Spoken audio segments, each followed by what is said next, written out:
Hey guys, this is Colin from Blackjack Apprenticeship, and I am here with Peacock, who is willing to spend a little bit of time telling us about his card counting journey, which I think is a pretty unique one. So, Peacock, thanks for being on our podcast. Yeah, Colin, thanks for having me. Awesome. So, I want to just kind of start at the beginning, which is, how did you get interested in card counting?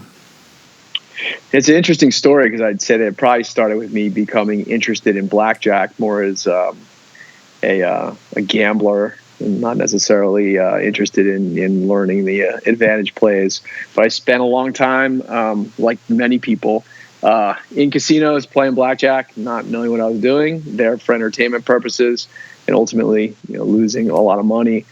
And the moment that I discovered, it started with Blackjack Apprenticeship. I was doing research after a trip to Vegas where I was trying to find double deck games. And just that led me to some searches and trying to learn some more advanced, blackjack techniques or whatnot. I stumbled onto the site. I liked what I saw. And here we are 4 years later where, I'm a multi Bootcamp attendee and part of the community. So really interesting. So you were just looking for, you Googled or something like advanced double deck techniques or something? Yeah. So I started with what was I looking for? I was looking for double deck advanced plays, and I may have mistyped it. And it came to, did you mean advantage plays? And then next thing you know, I stumbled upon Blackjack Apprenticeship, started to doing a little bit of research, and then ultimately you signed up for a membership, and you and I had a call, and here we are. I remember that. That's pretty interesting, because I think most people find us because they're actually looking for card counting or something like that, and you were just wanting to gamble better, basically. Yeah, I wanted to learn a little bit more about the math behind the game, and then what I realized quickly was, wow, there's really not a way to beat this game by just gambling. You have to learn more of the the proper way to approach it, and one thing led to another. I'm really happy I did it because I've lost a lot less money in the casino since then. You've made money as a card counter, right? That's right. I've taken money out of casinos. I've won money. We'll come to the tax implications of that later, I'm sure. Okay. Yeah. Okay. So you have a day job. I do. So that's one of the things that makes it interesting. I think for myself, and at least a lot of the people I know, they get into card counting to make some extra money, but you weren't really looking. Can you share anything? All I know is that you are a part of a large company, and every time I talk to you, it seems like you get some sort of a raise or like promotion.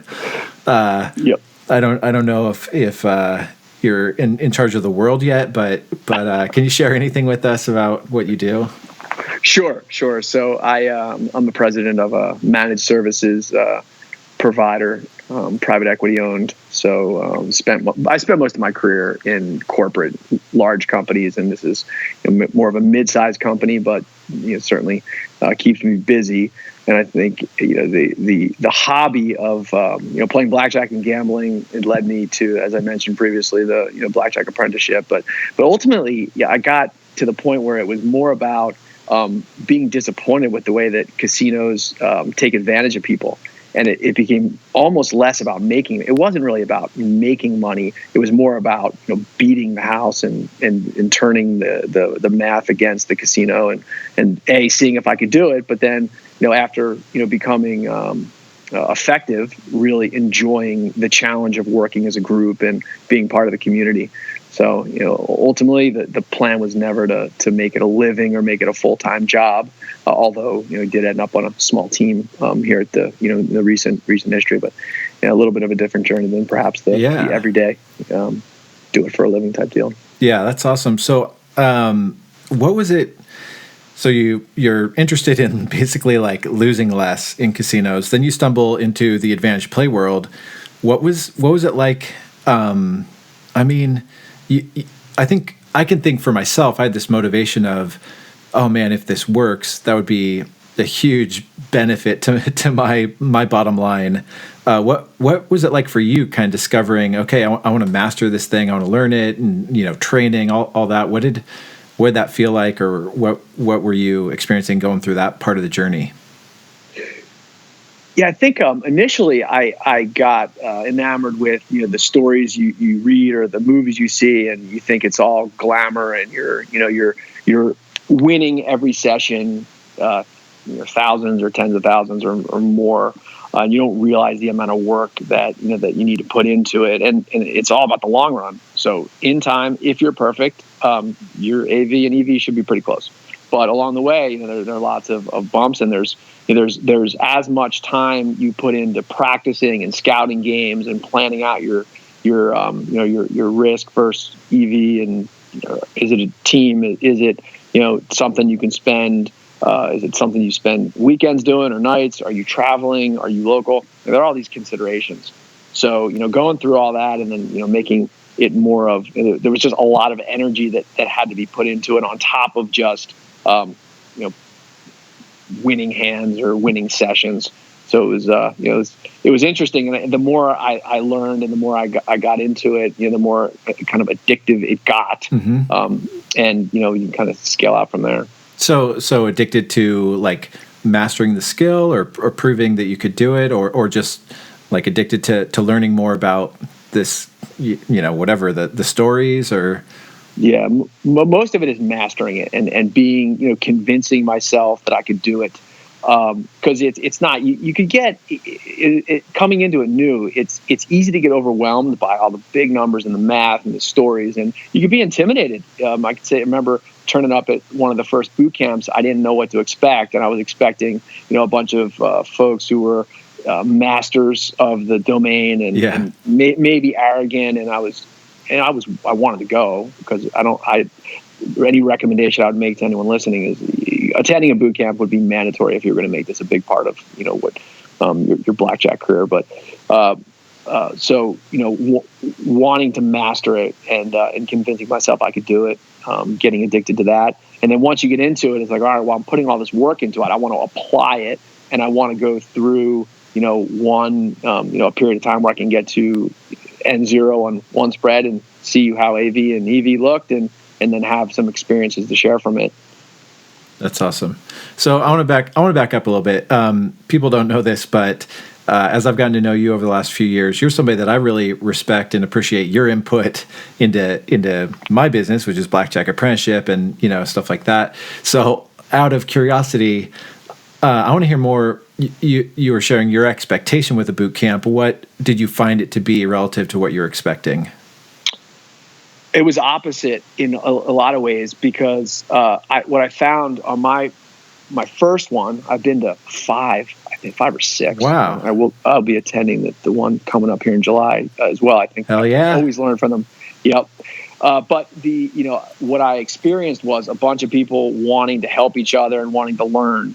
So even the experts, even the instructors. I think in my first one, I Colin, JC Note, Joe. And others were there, and everyone was so willing to answer questions, so willing to help.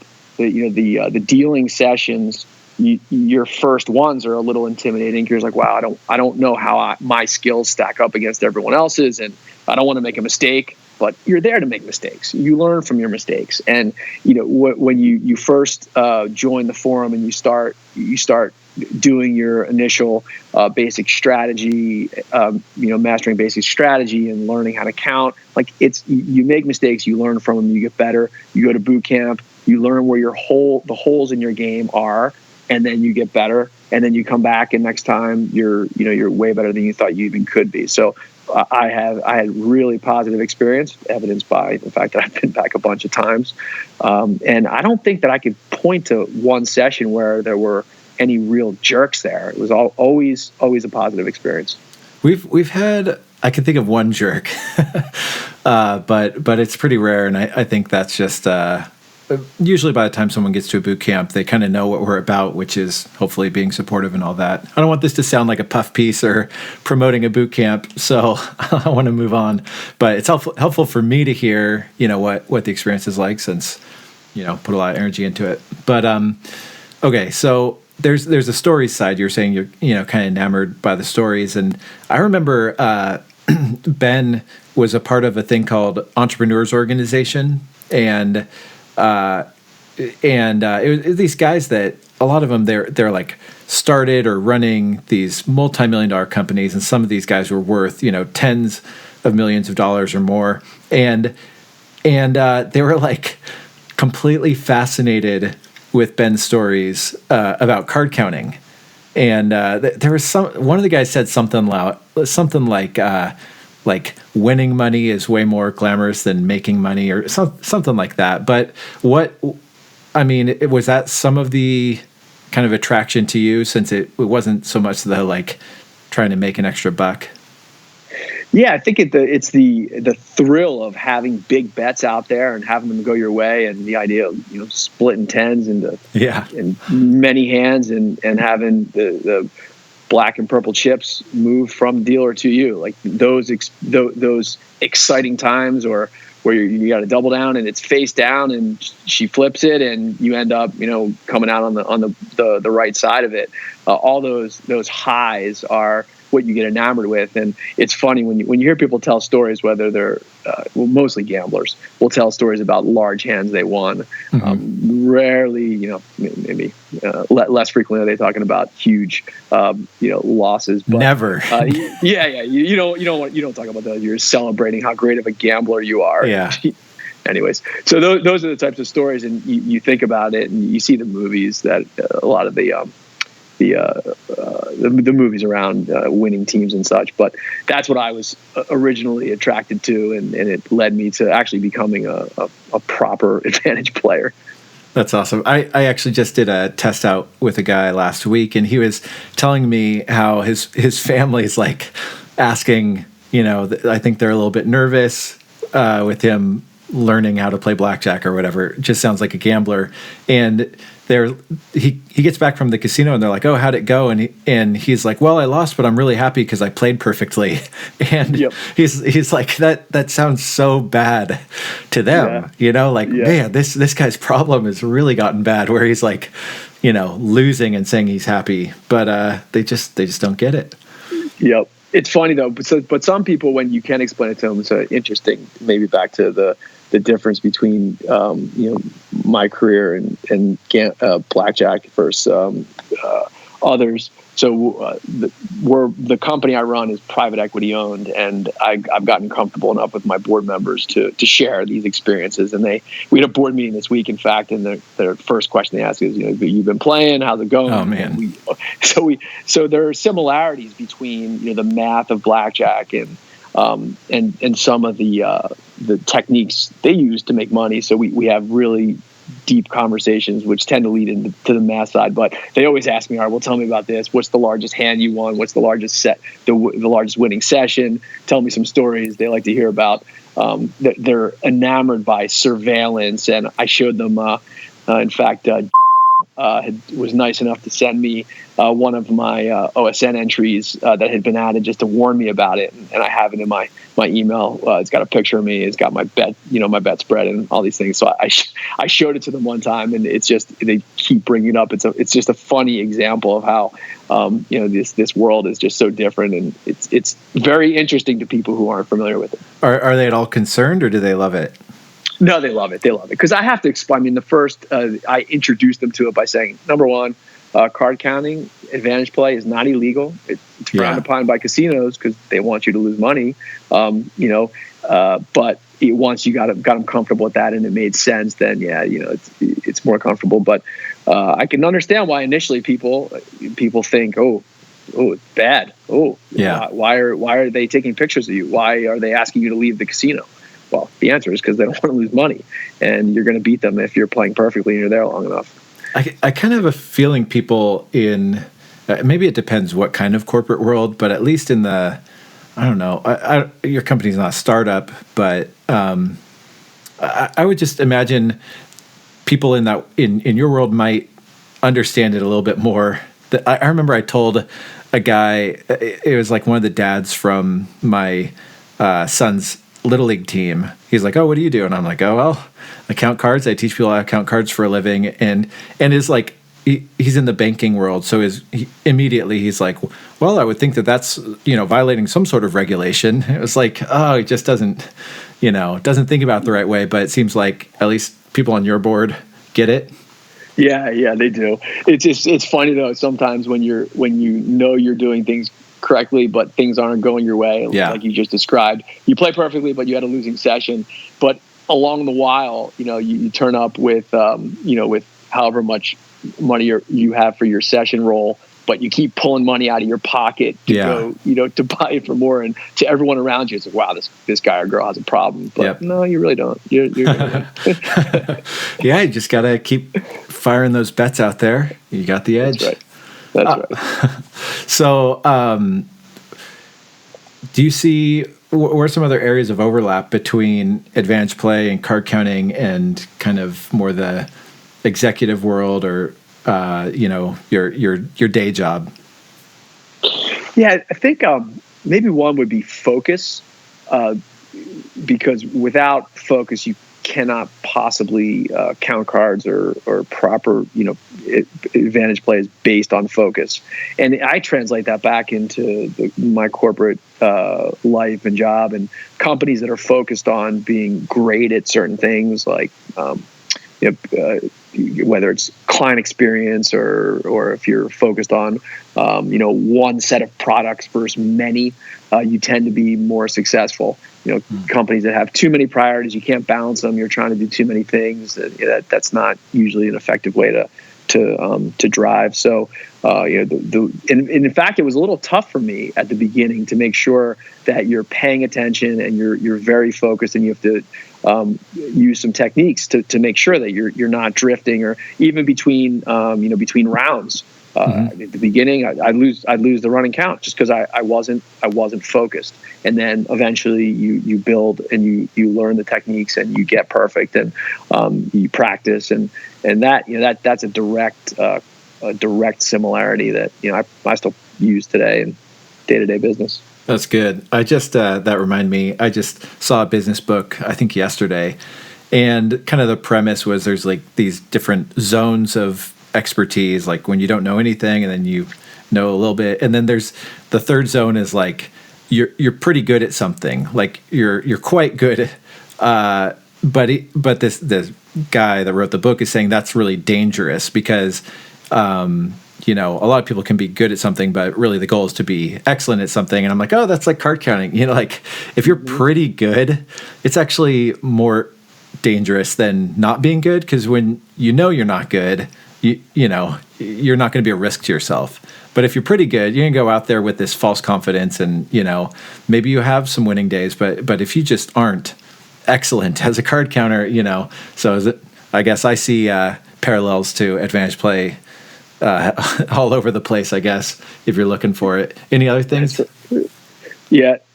So on that last point, before I give you another one, it's like if you're going to advise someone, if someone asks, what should I do if I'm going to a casino? That happens a lot.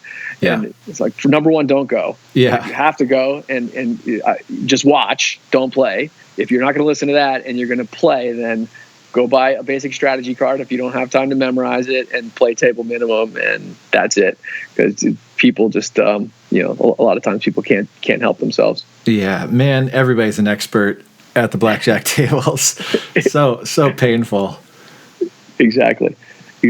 I think maybe the other one would just be staying within your means, not trying to do too much. In corporate life and in business in general, like just knowing what your limitations are, not trying to do too much, just staying grounded. I think it's the same thing sometimes in advantage play, and just knowing what your game plan is, knowing what you're there to do. Don't deviate from your plan. There's no such thing as gut instinct. You're there with a plan, execute the plan, and then when it's time to go, it's time to go. So if you're starting to get tired, don't push it too much, and stick to the game plan. I think that's probably another good one. Yeah, that is a good one. It made me think of another, which is to measure, look back at decisions based on if you generated EV, not on the result. I feel like there are plenty of things where, I made a decision, it didn't like go great, but but rather than looking at every loss as a mistake, looking at, well, did I generate EV? Yep. Exactly right. Exactly. It's a good one. So one of the functions that I'm responsible for is our sales function, and there's a lot of data that enable us to make correct decisions. Are you going to win every deal? No. Yeah. But you have certain trends and things that you look at to put yourself in the best position to be successful. And you can go back after a lost deal or a lost engagement and say, okay, well, I did these 12 things, and everything that was within my control, I controlled. The things that are beyond my control, it is what it is, and learning from it. So it's probably yet another parallel. Totally. I haven't talked much about this. I mentioned it to you, but that I recently wrote a book and working on getting it published and going back and forth with the publisher. But before I decided to do it, I just thought of it in terms of EV. Like, what's the EV of writing this book? Is it going to be positive EV for my business, but is it going to be positive EV for people? And even like, this is a little bit, maybe OCD, but like I even calculated a EV that I expected to generate with writing a book. And, I definitely wouldn't have thought that way before card counting. Yeah, well, I have no doubt that your AV will exceed EV. So that's great. Oh, I hope so. Thanks. So would you say you've been doing this 4 years now? Is that right? That's right. There and abouts. Yep. Yeah. So you talked a little bit about like casinos and just seeing the way they operate, but would you, maybe that answers this question, maybe not, but what would you say the things that attracted you to card counting and advantage play in the beginning are the same things that, still attract you to beating the house? It's a good question. The things that originally attracted me were like the glamour of winning and walking out or winning hands and things of that nature. Mm-hmm. It's almost, I think like the opposite is actually true. It's like I want to defeat the house that puts people in these horrible situations. Mm-hmm. And it's almost like it's almost like it's a game that you want to win. To beat the evil empire that's out there. Yeah. Like even if you look at how casinos are configured, and one of the main lessons learned that I've taken over the past few years is, most of my gambling career, I'm not proud to say this, but most of my gambling career before I converted to advantage play was spent in casinos, probably with alcohol, not really paying attention. So you don't recognize your surroundings. And as you evolve and learn the game and over my advantage play career, like I spent a lot of time in casinos and being very aware of my surroundings. And what do I see? I see a lot of people that shouldn't be there. I see a lot of people gambling, doing horrible things, smoking, drinking, which everyone's entitled to make those choices on their own, but probably to excess. And then you see the casinos not discouraging people when they've had too much to drink. Yeah. And in a lot of cases, taking advantage of people. Even the way that the games that have the best house odds for them are set up strategically to be in your face as you walk in. So all that, to come back, long-winded answer to your question is like, that's kept me motivated to say, you know what, we collectively have to stand up to this and not let that business model succeed. Yeah, absolutely. I mean, the fact that their carpetry is designed to disorient you, like the design, everything, their marketing, people say, oh, well, it's entertainment. Well, they're not trying to entertain you. They're trying to prey on you. And it's okay. Well, that's fine. But then when you've been on the side that we've been on and like see how they treat someone that actually uses their brain, takes the time to play a game well. You have any stories that come to mind about casino reactions? Yeah, I would say my experience and my advice would be that I think back-offs, even trespasses, go as well as how you handle them. you know it's coming. Whether you know it's coming, it's just a matter of time.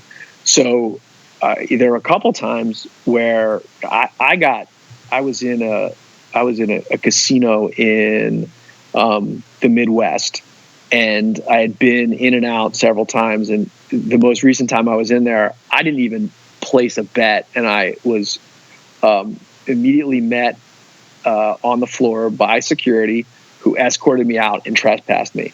And the funny part about the whole thing is, you could look at it, I'm like, and say, okay, I'm getting escorted out of a casino by security. I hadn't placed one bet, and I haven't been here in however many months.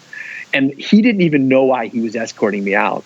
And when I mentioned to him as I was leaving, that I guess I said something like, I guess they don't like advantage players here, he started chuckling. He couldn't believe it. So it was funny. Man. So you have those, and then you have other ones where the pit or security, whoever it is, take it a little bit too far, and they're the ones that make it a hard situation. So I think there are a couple of casinos in Las Vegas that aren't too happy with my presence, and some of those situations didn't go quite as well. But either way, it's part of the deal, and you just need to know what your rights are. You need to know how to handle people, and just be nice. Just be nice, and that's the best way to make it go. So when you say take it too far, like they haven't physically done anything. No. Okay. No, just the verbal part of it, and making it more of a scene than it needs to be. Yeah. As well as making it seem to others who are around that it's something more than it is. So yep. We know that this is perfectly legal. We also know that the casino is private property, and they have the right to deny access, deny entry. But there are so many uneducated people, even working for the casino, that it's sometimes less pleasant than we'd like it. Yeah, I know I've told this story before, but it just always comes to my mind. I got backed off at a casino, and there's like 15 security guards. Like, what are they expecting me to do? Like to dart across the floor and try to place a bet? Right. Like to go Jackie Chan on them. Like I just don't know what they're even expect. It just seemed like completely inappropriate response to someone playing blackjack well. But yeah, it's whatever. Unbelievable. So we don't have to get into anything too personal, but I remember you one time saying something about like you kind of came from a rougher background, and that you're scrappy, and that plays into enjoying this. Is that true? Yeah, I think I had a up and down childhood, so experienced some positive times, but went through some really hard times growing up, which at least in my case taught me to value what you have, and also work really hard, because nothing's going to be given to you. So that application here is, I looked at it as a real challenge when I first turned up at a boot camp. I was like, wow, I have a lot to learn. I left there feeling like, wow, I thought I knew more about this than I really do, and I put a lot of work into training. And ultimately, the reward on the back end of it isn't about winning money. To me, it's about knowing, getting tested out at boot camp, and then applying skills in a casino, and then watching AV and EV work themselves out over a really long period of time. So the dollars didn't make it as much of a reward for me personally. You do want to take money out of casinos, which was my mission. But at the same time, it was like the reward now is, wow, I was able to do it. That's great. And, just recognizing all the hard work paying off, and, the teamwork and collaboration with the folks that were involved with my journey. Yeah, that's great. That's actually really good point. I think some people get into card counting thinking it's going to be easy money, and we've talked about it plenty of times before. It's not easy money. Like, it's good money. At least in my opinion, it's I calculated $432 an hour for my career. Like, to me that's good money. But I'm not afraid of hard work. So if you're afraid of the hard work it's going to take to master card counting, and not just master it, but actually put in the hours at the casino, to be on a trip and to be tired and to say, I want to get a few more hours in. If you're afraid of that, then, look for another way to make a buck. But if you're not afraid of hard work, or I guess I'd say you can't be afraid of hard work if you want to be a card counter. And to someone with your background, and I would say in a lot of ways myself, in high school, I had a couple jobs all at the same time. There's something exciting about working hard and then seeing the fruit of that hard work. Absolutely. Awesome. So a few more questions and then I'll let you go. But any advice for people that are interested in becoming a card counter or are earlier on in the journey? Yep. I would say first part is using the tools that you have access to become perfect and learn, from others that are in similar situation is, Bootcamp for me was a huge step, and I left there, I feel like way better off than I had thought I would be. And then leveraging the resources that you have with, the tools. So, forum and meeting other people that are in a similar situation. I think that was really good. The other thing I'd say is once you do get to the point where you are you're able to play live in a casino and you're comfortable with it, if I had to do it again, I would not have gone. I almost felt like I had something to prove I wanted to be obvious enough that I would get noticed to validate my skills, and that was a really bad choice because I had spent the casino doesn't matter, but when I was a gambler, I played high limit in a double deck game in one of the strip casinos, and one of my first or second times out, I was spreading way too much in high limit double deck game, and it got me flagged, and it was I probably could have had a better opportunity to take advantage of the juicier double deck games if I didn't go so aggressively in that set of circumstances. But I think if depending on what your bankroll is and the games you play, there are plenty of opportunities to play. So there's no reason to make a spectacle in one place. It's just stick to your game plan and you'll be fine.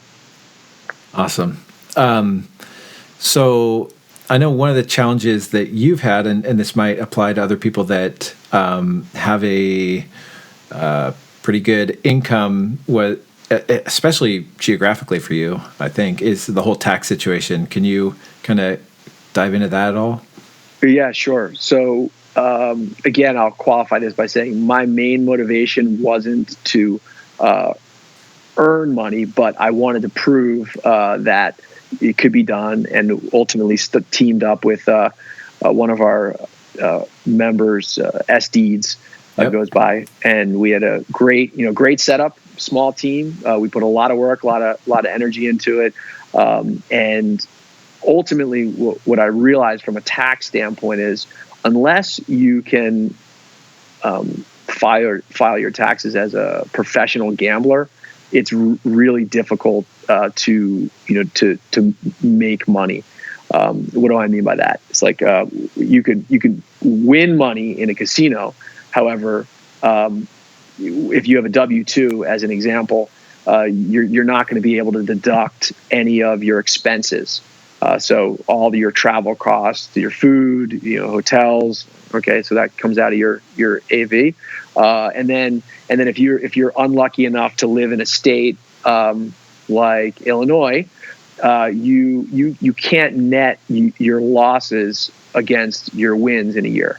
So, for example, if you win $1,000 in a casino one night and lose $500 the next night, you're paying state taxes on $1,000, not the $500 net. So, in my personal situation, and even as a team, in this case, the taxes were a real burden. Now, at the end of the day, I looked at our journey. SDs and I were in a team situation for about a year. We ended up exceeding AV. The numbers awesome. Don't matter. Yeah, AV exceeded EV. The numbers don't matter. Yeah. It was a successful journey, and forget the taxes. In our case, it wasn't as huge of a deal. But if you're going into it without doing all that research, at the end of the year, you're going to look back and you're going to be really disappointed or worse. So I'd make sure to do the research ahead of time. Yeah, I think depends on the situation you're in, because the first couple years that I played, I didn't file as a professional because, even I think my second year I made, something like $60,000, but it still didn't like qualify. There wasn't the regularity and whatever. And it was actually way better tax-wise. So disclaimer, I'm not a tax professional. This is not tax advice. But, my wife and I were also on a low tax bracket and in a state with no state income tax. And so your situation was different in that you're in a higher tax bracket, at least than I was. And you're in a state with state income tax. And on top of that, you're trying to run it as a business with a lot of overhead being a team and you covering all the expenses. So I guess, bottom line is what you said, which is like, do the research, like contact Russ Fox, who's in Vegas, if you want to do this, professionally, just to make sure it's going to make sense if you're going to have a lot of expenses for it. But I remember having those conversations with you, and it was a bummer, but it was just kind of all the pieces of the equation you were in. It was like, not as profitable as it could have been because of all the other tax implications. Yeah. And also with that too is depending on all the research up front, like you just said, and then also the keeping track of all your sessions accurately. That when I did talk to Russ, I was already doing it, but I would recommend just making sure you're keeping good records of what you're doing, so you can go back and retrace your steps. Be careful of CTRs, and just know that there are cameras everywhere. So just mindful of it. It's not something you want to mess around with, in my opinion. Jeez, yeah. Don't. Someone just asked me today about like using a device to count for you in a casino, and there's this app where you can, and it was like, yeah, you could, but don't do it. It's just not worth it. I feel the same way with the tax stuff, like avoiding CTRs, just don't do it. It's not, the risk is just way too high if you're going to screw with the IRS or whatever. That's right. So you've played all over the U.S. Have you played, any hot spots? Or you played anywhere outside the U.S.? I have. I was recently I was in London, and I did some research. I talked to and a couple other members about what I wasn't quite sure what the laws are outside the country, and the UK. There's been some recent news with Phil Ivey and some of his court decisions had me worried. So I was able to play in London. They have 4-deck games there, which nice. Which is good. The European no-hole card is a little bit different, so you just have to learn the charts and slightly different deviations. I was able to play, and I put a couple sessions in. I didn't sit on it too long just because I wasn't quite sure. They were certainly watching the action, so that was, if you're going to play outside the country, the recommendation would be look up members. I think been traveling all over Europe. He had a huge map last time I saw him of places, so I would talk to him and talk to others to get local knowledge, and make sure you're aware. The other thing I'd recommend is if you're carrying a lot of money internationally, make sure that you're just aware of it. And I think if you're coming in with more than 10,000, you have to file paperwork and such. Yep. So I think Colin, you mentioned that you guys had money confiscated at the border at some point. Yeah, going into Canada. Some guys so I think we've talked about this before. I know we have some videos in the video course that cover this specifically, but the bottom line is, if you're going internationally with more than 10,000, whether it's like leaving the U.S. or re-entering the U.S., you have to declare it both to the country you're leaving and the country you're entering. So these guys on our team, they're playing Detroit or something, and they decided to try Canada, and they declared the money entering Canada, but they had forgotten or they didn't know to declare it to the U.S. leaving the U.S. So then when they get back into the U.S., they declare their money, and the border's like, you didn't have this $110,000, when you left the U.S.? They're like, yeah, we did. They said, well, you didn't declare it, and we'll just take that money, and you can prove to us that it's yours. And we spent like 3 months, compiling this massive report. We got it back, and they fined us $10,000. They didn't explain the fine at all. They just fined us $10,000, but we were able to get 100 of it back. It was just like a total nightmare, just because they didn't follow or didn't understand the procedure. Yep. So other than that stuff, did you like? I haven't played in London. What do you think of the casinos? Or I thought it was great. I mean, the game was great. In fact, just check out Casino 401. I put a couple entries in. I'll update them just to make sure. But they're 4-deck games. The experience is really, they're more posh. They're just nicer facilities. People less of some of the unfortunate people you see in the middle of the night in casinos in some parts of the U.S. Really nice, higher end, and the games are good. I mean, it's a 4-deck game with a little bit less than a deck cut off, which is good. And I think I probably could have stayed longer. I ended up doing pretty well. I just didn't want to push it. In fact, a quick story here. One of the reasons I left was I was playing, and I wanted to make sure that if anything happened, I had evidence of it, if I was getting harassed or if I was getting, so I had my iPhone with me and I put it on record. And what I realized was I looked down and I actually had the phone on the table. And in my mind, I'm saying to myself, I'm like, okay, am I now committing some type of violation by recording a game, or are they going to misunderstand it or misinterpret it? So I was like, you know what? This is probably not worth all this anxiety. I don't know all the laws. Let me just move on before we agitate anyone. So another piece of advice: don't have your phone out. Don't record anything in there. I'm not sure. Yeah.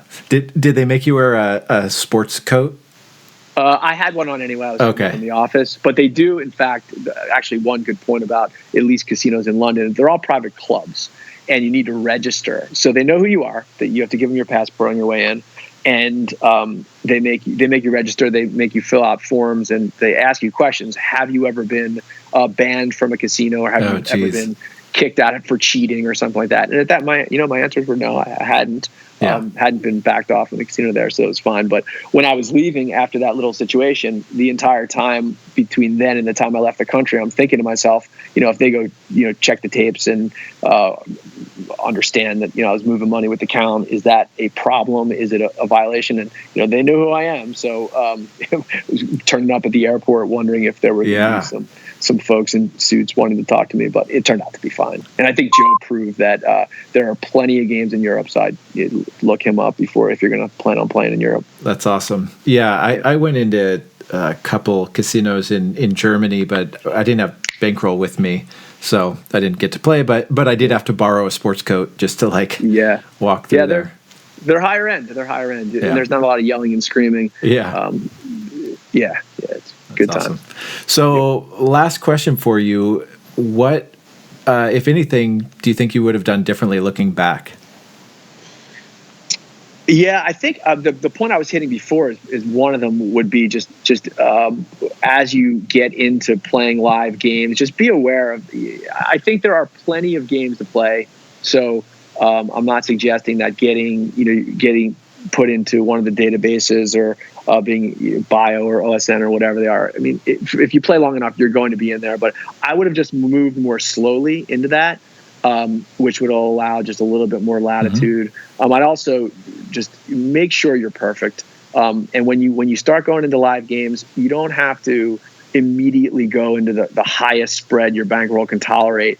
Less than 1% risk, as little risk as possible, especially as you're getting comfortable, because 3-4% risk doesn't seem like a lot, but when you watch, some of the actual results, you have to tolerate the swings, and until you go through it, at least I can speak for myself. Until you go through wild swings, you lose. You have to manage losing confidence. You have to make sure that you're practicing. You have to make sure that you're playing perfectly. And sometimes if you have a bunch of losing sessions in a row, I mean, it can happen even if you're playing perfectly. So there's no reason to introduce more risk in the equation because you want to push your bankroll to the limits. Keep your risk around though. That's a really good point. I've maybe shared this before, but when someone tested out for the church team, they'd proven that they could play perfectly at home and in a casino.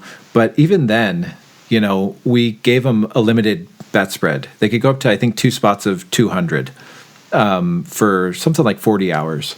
And then we'd, let them graduate to betting up to 2 spots of 500 for another 40 or 80 hours, something like that, because you're going to be a different card counter when you have 80 or 100 hours under your belt than right when you kind of test out. And then we would let people play higher limit stuff. But I think that's a really valid point that just because your game is perfect doesn't mean you need to go all out. Like, just get some hours under your belt, get some confidence, and you will be much better 100 hours after tested out than right at the beginning. And the risk thing too, you got your brains in your bankroll. Don't overexpose your bankroll. Yeah, with that, maybe the second thing I would say there is make sure that the games that you plan to play, you practice. Mm-hmm. So I like to play my own personal situation is I knew I don't have thousands of hours to play, so I want the highest EV with reasonable, low risk double deck games. I like to play the premium games, but deck estimation is different in double deck than it is in 6 deck, than it is in 8 deck. Practice them.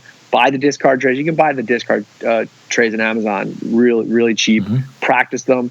If you plan to play pitch versus heads up double deck, it's a different process. It's a different game.